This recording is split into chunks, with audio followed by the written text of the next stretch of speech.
ABP news पर हाजिर हूं मैं रुमाना इसाल खान। 2024 में जो सांसद जीतेंगे, नया संसद भवन बनकर तैयार हो रहा है, वहीं पर बैठेंगे और टीवी इंडस्ट्री में पहली बार नए संसद भवन से चुनावी शो, देश का सबसे विश्वसनीय इलेक्शन शो 2024 कौन जीतेगा, आप रोज शाम 7 बजे देखते हैं यहां एबीपी न्यूज पर मेरे साथ। चुनावी खबरों का एकमात्र टीवी शो है ये, जहां आप हर खबर सटीक विश्लेषण के साथ देखते हैं। देखिए, लोकसभा चुनाव के ऐलान में अब रह गया है महज 320 दिन का वक्त बाकी, और आज मेगा पॉलिटिकल शो बेहद खास है क्योंकि आज आपके लिए हम लेकर आए हैं मेगा पॉलिटिकल शो में ऑल इंडिया सर्वे। ऑल इंडिया सर्वे देश की हर बड़ी राजनीतिक घटनाक्रम पर देश का मूड आपको बताएगा, देश की जनता का मूड आपको बताएगा। यूपी के साथ ही अब बिहार से लेकर महाराष्ट्र तक सियासी पारा चढ़ा हुआ है। कर्नाटक में चुनावी गर्मी है तो पश्चिम बंगाल में भी राजनीतिक तापमान गरमाया हुआ है। ऐसे सियासी माहौल में एबीपी न्यूज के लिए सी वोटर ने सर्वे किया है। त्वरित सियासी सवालों पर ऑल इंडिया सर्वे सोमवार से बुधवार तक किया गया है। सर्वे में मार्जिन ऑफ एरर +-3 से +-5% है। तो ये ऑल इंडिया पॉलिटिकल सर्वे है, देश की हर बड़ी सियासी खबर को लेकर जनता की राय, देश का मूड क्या है, अब वही आंकड़ों के जरिए हम आपके सामने रखने जा रहे हैं। शुरू करते हैं ऑल इंडिया सर्वे। आप देख सकते हैं स्टूडियो में इस वक्त मेरे साथ मौजूद हैं सी वोटर के एडिटर खालिद अख्तर साहब। बहुत स्वागत आपका एबीपी न्यूज में। हमारे साथ राजनीतिक दलों से मेहमान भी जुड़ रहे हैं। बीजेपी से अपराजिता सारंगी सांसद हैं, कांग्रेस पार्टी से अभय दुबे, प्रवक्ता टीके इस वक्त जुड़ गए हैं। सबसे पहले वो सबसे बड़ा सवाल जिसको लेकर पिछले 2 दिन से खासतौर से राजनीति गर्म है, जिसको कुछ लोग ये करार देने में जुट गए हैं कि साहब बिहार के लिए नीतीश कुमार ने कास्ट कार्ड के हिसाब से खेल दिया है मास्टर स्ट्रोक। एक ऐसी चाल, एक ऐसा दाव नीतीश कुमार का जिससे बीजेपी की हो गई है बोलती बंद। वही बड़ा सवाल, समझ गए ना आप? अब तक जिस बात को लेकर ये कयास लगाया जा रहा है 2024 के लिए नीतीश कुमार करेंगे चढ़ाई, मामला बाहुबली की रिहाई का, और वो बाहुबली जिनका नाम है आनंद मोहन, उन्हीं से जुड़ा हुआ आज के सर्वे में वो सबसे पहला सवाल जो अब हम आपको दिखाने जा रहे हैं। ये आ गया वो सवाल और इसका जवाब आपके सामने। बिहार में बाहुबली आनंद मोहन की रिहाई का फैसला सही या गलत? फैसला सही है या गलत है? 25% सही में जवाब दे रहे हैं, 30% को यह फैसला गलत लग रहा है। लेकिन सबसे बड़ा आंकड़ा वो 45% है। जो लोग कह रहे हैं पता नहीं, मतलब 45% लोग अपनी राय ही नहीं बना पा रहे कि एक बाहुबली, उसकी रिहाई का फैसला सही है या गलत है। मतलब इतना असमंजस जो बिहार की जनता में ही है। आनंद मोहन बाहुबली की रिहाई को लेकर यह कह रहा है सर्वे का पहला आंकड़ा। एबीपी न्यूज के लिए सी वोटर का सर्वे। सी वोटर के सर्वे में पहला सवाल बाहुबली की रिहाई को लेकर सही या गलत फैसला नीतीश कुमार सरकार ने किया, और इसमें सबसे बड़ा आंकड़ा 45% उन लोगों का जो फैसला ही नहीं कर पा रहे हैं कि यह फैसला सही है या गलत है। अपराजिता जी, इस आंकड़े के मायने आपकी नजर में क्या है? 45% लोग फैसला ही नहीं कर पा रहे बाहुबली की रिहाई को लेकर, क्यों?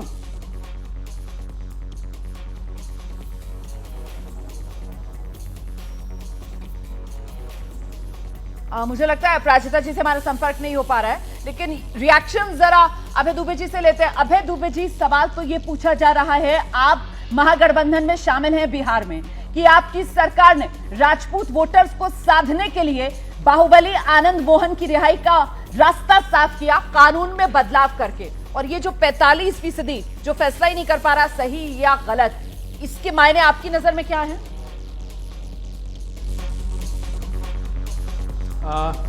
रोमाना जी, बेहतर हो कि एक बार ये सर्वे कराइए कि कैसे सैफुल्ला फारूक, जो दुर्दांत आतंकवादी, जो 10 साल जेल में रहा, जो अजहर मसूद का शिष्य रहा, पाकिस्तान से जो ट्रेनिंग लेकर आया, उसको भारतीय जनता पार्टी ने वार्ड नंबर 33 से टिकट दिया, उस पर जनता का क्या ओपिनियन है?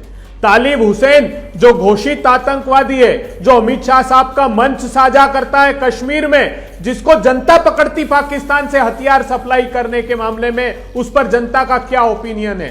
तारिक अहमद मीर, जिसको विधानसभा का टिकट भारतीय जनता पार्टी देती है, जो घोषित आतंकवादी है, तो ये जो मुखौटा भारतीय जनता पार्टी का ये उतर जाएगा अगर ये सवाल आप करने लगेंगे।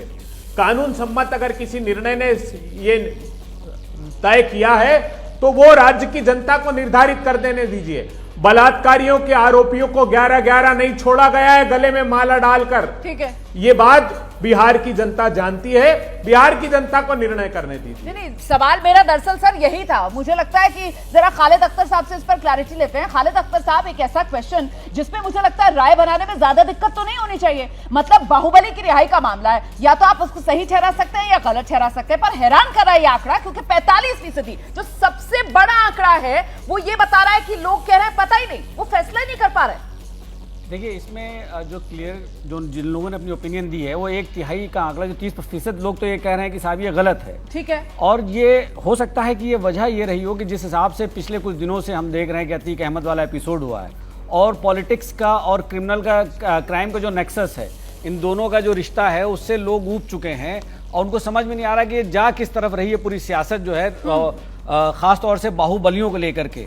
तो उस वजह से भी हो सकता है कि ये लोगों की जो है उन्होंने अपनी एक क्लियर राय जो है ना बनाई हो कि भाई यहाँ पे किसी बेनिफिट देने के लिए। देखिए, ये तो दिख तो ये साफ साफ रहा है कि ये एक पॉलिटिक्स के तहत ही जो है आनंद मोहन को रिहा किया गया है, चुनाव आने वाले हैं। और क्या यही मजबूरी पॉलिटिक्स के तहत वो राजपूत वोटर कि बिहार में बाहुबली की रिहाई को लेकर अपराजिता जी बीजेपी की भी बोलती बंद?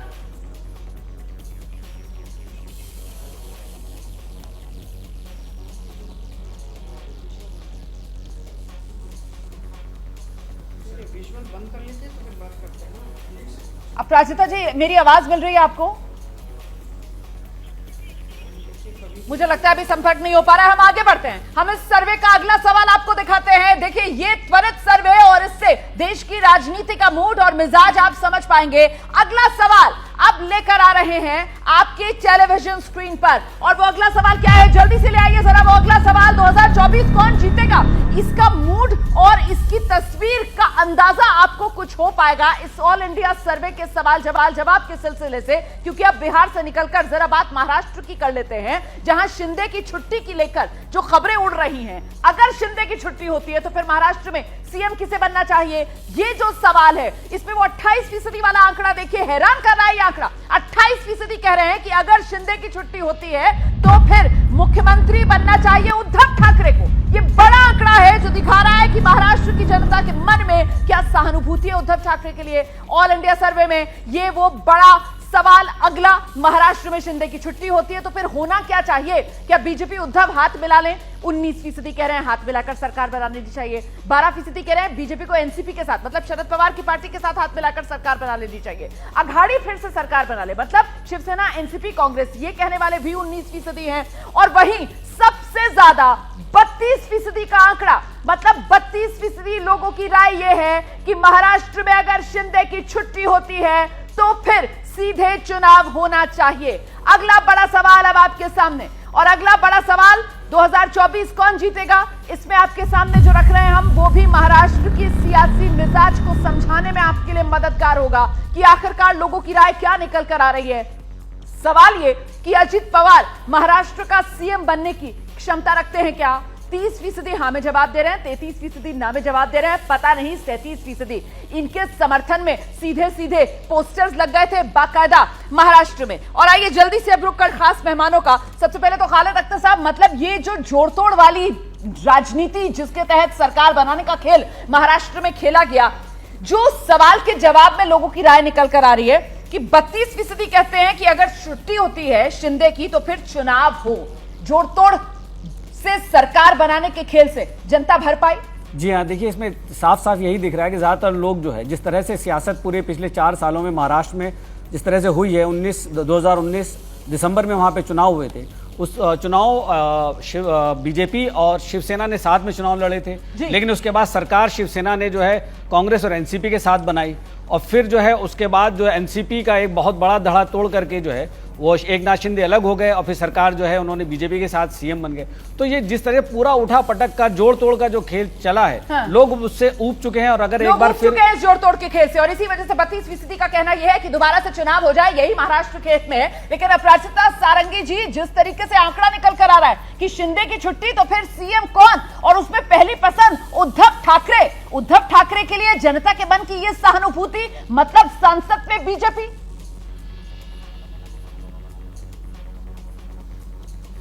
देखिए, मुझे लगता है कि अभी अनुमान, किसी भी तरह का अनुमान करने का वक्त नहीं है। जहां तक भारतीय जनता पार्टी का सवाल है, हम और एकनाथ शिंदे जी, हम सब मिलकर अच्छा शासन महाराष्ट्र में देने की चेष्टा में लगे हुए हैं। सेवा, सुशासन और गरीब कल्याण, और इसके साथ साथ अवसंरचना विकास, भित्ति भूमि विकास पर गुरुत्व। नहीं, सवाल तो यहाँ पर इसलिए है ना अपराजिता जी, क्योंकि शिंदे की तो छुट्टी के कयास लग रहे हैं ना। शिंदे की अगर छुट्टी होती है तो क्या बीजेपी उद्धव ठाकरे के साथ मिलकर सरकार बना लेगी क्या? आपको क्या लगता है, पुराने साथी साथ में आ जाएंगे क्या अपराजिता जी?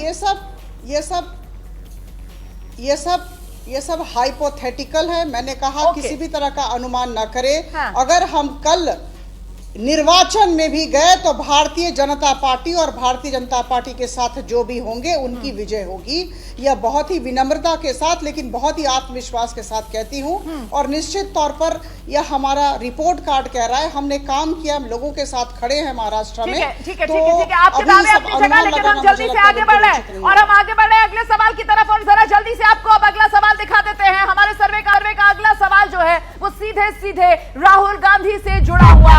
राहुल गांधी मोदी सर्वे मानहानि केस में 2 साल की सजा उनको सुनाई जाती है। दोषी करार देने के बाद संसद सदस्यता उनकी रद्द हो जाती है, अयोग्य उन्हें करार दे दिया जाता है। और पिछले दिनों अपना बंगला खाली करते हुए राहुल गांधी ने जो बात कही थी कि साहब उन्हें सच बोलने की सजा मिली है, इस पर जनता की राय सही कहा। 48% लोगों का कहना है कि राहुल गांधी ने सही कहा, मतलब 48% लोग मान रहे हैं कि राहुल गांधी को सच बोलने की सजा मिली। 36% कह रहे हैं गलत कहा है, पता नहीं कहने वाले 16% हैं। तो क्या यहां पर राहुल गांधी के लिए भी सहानुभूति है जो लोगों को नजर आ रही है? क्योंकि 48% का यह आंकड़ा अगर राहुल गांधी की बात का समर्थन कर रहा है तो यह तो सीधे अपराजिता जी बीजेपी के लिए मुश्किल बढ़ाने वाला, क्योंकि लोगों को ऐसा लग रहा है कि राहुल गांधी को सच बोलने की सजा दी जा रही है इस सरकार में।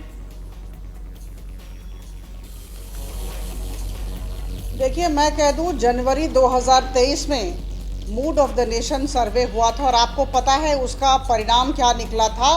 करीबन 68% लोगों ने कहा था कि हम 2024 में आदरणीय प्रधानमंत्री जी को, श्री नरेंद्र मोदी जी को फिर से प्रधानमंत्री के पद पर आसीन देखना चाहते हैं।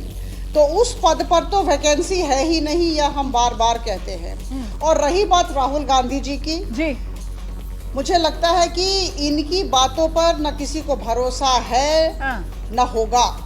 और जहां तक इस सर्वे का सवाल है, देखिए ऐसा है कि परिणाम क्या होगा। 2024 का परिणाम है कि श्री नरेंद्र मोदी फिर से बैठने वाले हैं प्रधानमंत्री के पद पर। ठीक है, तो मतलब अभय जी लोकसभा में कहने का सवाल है तो ये बिना 2024 में इससे कोई फायदा नहीं मिलने वाला है। मतलब सहानुभूति से सियासत नहीं चमकने वाली राहुल गांधी की, क्या ये भी सच्चाई है? राहुल गांधी जी ने कहा है कि मुझे सच की कीमत चुकानी पड़ेगी, लेकिन जब मैं सच कहूंगा तो सत्ता को मुंह की खानी पड़ेगी। एक 10 सेकंड में महाराष्ट्र का हाल बता दूं। इन्होंने जब हथकंडों से सत्ता हथियाई तो क्या हुआ? 25 साल बाद कांग्रेस पार्टी कस्बा पेट का चुनाव जीती। 5 में से 4 एमएलसी के चुनाव हार गए। नागपुर में भी हार गए, अमरावती में भी हार गए, उसके पहले कोल्हापुर में हार गए। और ये सत्ता हथियाई उसके बाद के परिणाम है। अभी कर्नाटक से पता लग जाएगा आपको कि राहुल गांधी जी का प्रभाव क्या है। मोदी जी की लड़ाई मोदी जी की नाकामी से है और किसी से नहीं है। भीषणतम बेरोजगार से है, महंगाई में झोंक दिया उससे है, अडानी जी का जो महा घोटाला जिस पर पर्दा डालना चाहते हैं उससे है, सत्यपाल मलिक जी ने जो खुलासा किया है उसमें राष्ट्रवाद का मुखौटा आपका उतर गया कि कैसे 40 जवानों की शहादत निर्ममता पूर्वक की गई और मोदी सरकार का व्यवहार क्या था। चीन जिस प्रकार भारत की सीमा में अतिक्रमण करके बैठा है और $100 बिलियन का इंपोर्ट करके भारत का एमएसएमई तबाह कर दिया, इन सारी नाकामियों से मोदी जी की लड़ाई है। किसानों की 27 रुपए आमदनी और अपने धन्ना सेठ दोस्त जो 609 नंबर पर था वो 2 नंबर पर आ गया, उसकी कीमत चुकानी पड़ेगी। मैं जवाब लेती हूँ तो अपराजिता जी आप जनवरी 2023 की यहाँ पर बात कर रही हैं और यहाँ अप्रैल आज तारीख देख लीजिए क्या है, यहाँ पर बैठकर इतनी नाकामियां जो कांग्रेस की तरफ से गिनाई जा रही है। ये त्वरित सर्वे है, ये फिलहाल देश की जनता का जो मूड है वो देख रही हैं आप इस पर। देखिए कुछ समय पहले त्रिपुरा, मेघालय और नागालैंड में चुनाव हुए हैं। कांग्रेस को तो इस तरह की बातें नहीं करनी चाहिए। 1951 में पूरे देश में तमिलनाडु को छोड़कर कांग्रेस सब जगह छाई हुई थी। मैं अगर कहूं तो अत्युक्ति नहीं होगी। और अभी देखिए ये स्थिति इनकी है कि दया आती है, सहानुभूति होती है कांग्रेस के साथ। तो मैं कह दूं, जहां तक भारतीय जनता पार्टी और प्रधानमंत्री मोदी जी के नेतृत्व की सरकार का सवाल है, हम रिपोर्ट कार्ड लेकर जनता के पास जाते हैं। और आज की तिथि में कौन सा ऐसा राजनीतिक दल है जो लोगों के पास अपना रिपोर्ट कार्ड लेकर जाए। ये न भूलें कि हम इस कठिन परिस्थिति में भी, कोरोना हो या रशिया यूक्रेन कॉन्फ्लिक्ट हो, हम 5वीं सबसे बड़ी अर्थव्यवस्था होकर उभर कर आए हैं। ठीक है। और मैं आपको बताना चाहूंगी कि आप राजनीतिक दलों के जो दावे हैं वो अपनी जगह पर है, लेकिन आज वक्त जो है वो जनता का मूड बताने का है। और ऐसे में जो बात बीजेपी की तरफ से कही जा रही है कि साहब आंकड़ों में जो सहानुभूति दिख रही है वो अपनी जगह, लेकिन इससे कांग्रेस को सत्ता नहीं मिलने वाली। कांग्रेस पार्टी अपना दावा कर रही है, लेकिन क्योंकि ये ऑल इंडिया सर्वे है और ऐसे में देश के हर कोने में जो बड़ी सियासी खबर है उसका 2024 पर किस रूप में असर पड़ेगा, अतीक कांड, उत्तर प्रदेश, योगी की लोकप्रियता पर क्या असर पड़ा, आप देख लीजिए। योगी की लोकप्रियता बढ़ी है, 44% कहने वाला ये सबसे बड़ा आंकड़ा है।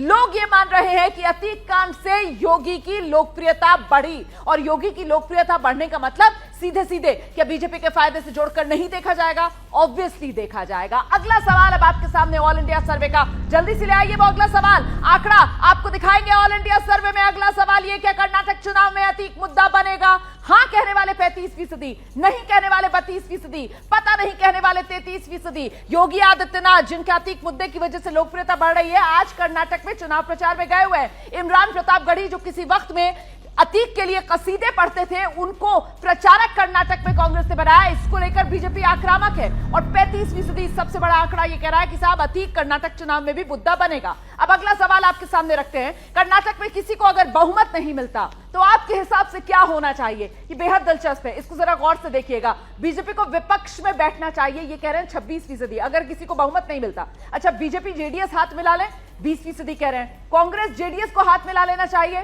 24% कह रहे हैं। राष्ट्रपति शासन लगना चाहिए, 14% कह रहे हैं। पता नहीं, 16%। अब इसमें ये देखिए, बीजेपी को विपक्ष में बैठना चाहिए और तीसरे नंबर पर कांग्रेस जेडीएस को हाथ मिला लेना चाहिए। मतलब बीजेपी को सत्ता में नहीं आना चाहिए। एक तरीके से ये बात कहने वाले सीधे सीधे 50% लोगों का आंकड़ा बैठता है कि कर्नाटक में अगर बहुमत नहीं मिलता है तो फिर अपराजिता जी, मतलब घुमा फिरा कर सर्वे का आंकड़ा यह कह रहा है कि बीजेपी को किसी तरीके की जोड़तोड़ नहीं करनी चाहिए सत्ता में आने के लिए। देखिए, ऐसा है कि हमने 5 साल काम किया है और हमारे आदरणीय अमित शाह जी, नड्डा जी वहाँ लगातार लगे हुए हैं, लोगों के पास जा रहे हैं, लोगों से मिल रहे हैं और हमारे स्थानीय नेता भी लोगों के साथ जुड़े हुए हैं। अभी कुछ दिनों में आदरणीय प्रधानमंत्री जी वहाँ जाने वाले हैं। तो ऐसा कह देना कि कर्नाटक में बीजेपी को सत्ता नहीं मिलेगी या बीजेपी विपक्ष में बैठे, यह बिल्कुल, मुझे लगता है, फिर से कहूँगी, अनुमान की बात है। हमारा प्रदर्शन बहुत अच्छा होने वाला है और निश्चित तौर पर हम अपने बलबूते पर सरकार बनाएंगे। वैसे हम किसी के साथ हाथ मिलाने से परहेज नहीं रखते। ठीक है। और अभय जी, आपसे मेरा सवाल ये कि कर्नाटक चुनाव में अतीक मुद्दा बनेगा, 35% इस बात पर मोहर लगा रहे हैं। अतीक का मुद्दा जो है वो उत्तर प्रदेश में योगी की लोकप्रियता बढ़ाने वाला मुद्दा है और वही योगी कर्नाटक में पहुंच चुके हैं। ऐसे में कांग्रेस अतीक के मुद्दे पर कर्नाटक में बैकफुट पर आएगी। अब रोमाना जी, भारतीय जनता पार्टी कर्नाटक में अतीत हो जाएगी। इसी बात से समझ में आता है कि प्रधानमंत्री जी चुनाव कर्नाटक में और केरला में रोड शो कर रहे हैं। 40% कमीशन की सरकार है। भाजपा का कार्यकर्ता प्रधानमंत्री को चिट्ठी लिखता रहा, संतोष पाटिल की प्रधानमंत्री जी मैं छोटा कार्यकर्ता हूं, सरकार को छोटी सी सप्लाई की कोविड के साइन, मुझसे भी 40% कमीशन मांग रहा है। उसने आत्महत्या कर ली। वहां के लिंगायत समुदाय के मठ मंदिर चिट्ठी लिख रहे हैं कि हम तक से 30% कमीशन ये सरकार मांग रही है। वहां के ठेकेदारों ने जुलूस निकाला प्रधानमंत्री को चिट्ठी लिखकर। प्रधानमंत्री किससे बात कर रहे हैं? ईश्वरप्पा, जिस पर संतोष पाटिल ने आरोप लगाया कि इस मंत्री ने मुझसे 40% कमीशन मांगे और आत्महत्या कर ली। प्रधानमंत्री जी उसके प्रति सद्भावना व्यक्त कर रहे हैं। इससे समझ में आता है कि कर्नाटका का चुनाव किस दिशा में जा रहा है। भीषणतम भ्रष्टाचार में डूबी कर्नाटका की सरकार और वहां के नागरिकों को इस बात का समझ विकसित हो गई है कि अब अगर हमको 2000 रुपए महिलाओं को चाहिए, 10 किलो अनाज अगर आप जवाब देना चाह रही हैं, सिर्फ 20 सेकंड समय मेरे पास इतना ही है क्योंकि बहुत से आरोप लगा दिए हैं अभय जी ने। अपराजिता जी,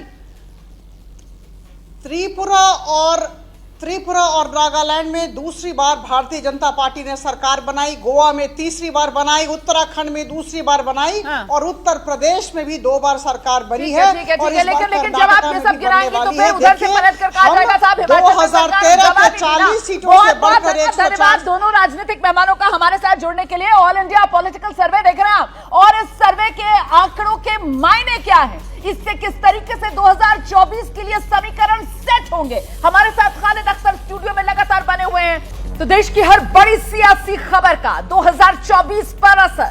ऑल इंडिया पॉलिटिकल सर्वे आज हम आए हैं चुनाव के शो, इलेक्शन शो 2024 कौन जीतेगा में। और आज के शो में जो बड़ी बातें सामने निकल कर आई है सर्वे के बाद, आनंद मोहन की रिहाई को ज्यादा लोग गलत मान रहे हैं, ये सर्वे का आंकड़ा कह रहा है। सीएम पद के लिए महाराष्ट्र में उद्धव ठाकरे बनकर उभरे हैं पहली पसंद। शिंदे की छुट्टी पर ज्यादा लोग चाहते हैं कि महाराष्ट्र में चुनाव हो जाए, ये बेहतर विकल्प होगा। और अतीक कांड के बाद उत्तर प्रदेश के मुख्यमंत्री योगी आदित्यनाथ की लोकप्रियता में जबरदस्त उछाल दिख रहा है। सर्वे में राहुल गांधी के आरोपों को ज्यादातर लोग सही मान रहे हैं कि राहुल गांधी को सच बोलने की सजा दी जा रही है। हमारे साथ सी वोटर से खालिद अख्तर साहब स्टूडियो में मौजूद है। खालिद साहब, जो अभी ब्रेक से पहले बीजेपी की तरफ से मेहमान थी अपराजिता जी, वो कह रही थी कि साहब जनवरी में जो मूड था उससे ये आंकड़े मैच नहीं कर रहे हैं। मुझे लगता है आपको दर्शकों को बताना चाहिए कि किस तरीके से ये ट्रैकर आप लोगों का जो पल पल मूड जो है उसको ट्रैक करता है और ये कभी भी बदल सकता है। देखिए,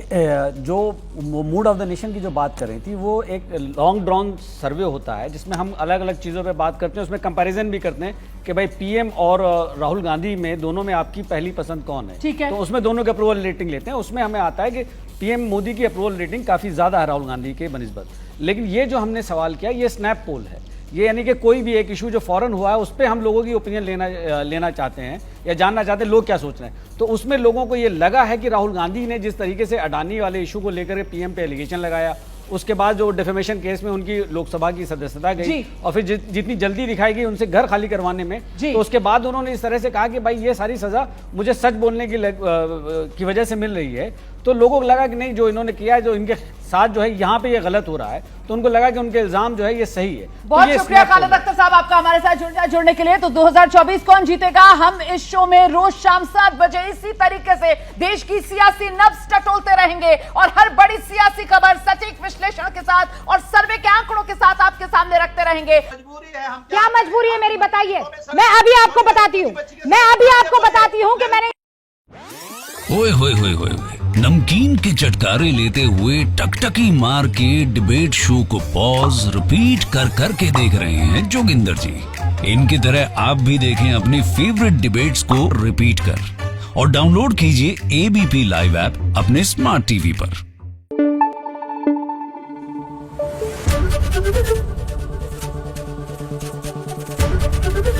एबीपी न्यूज आपको रखे आगे।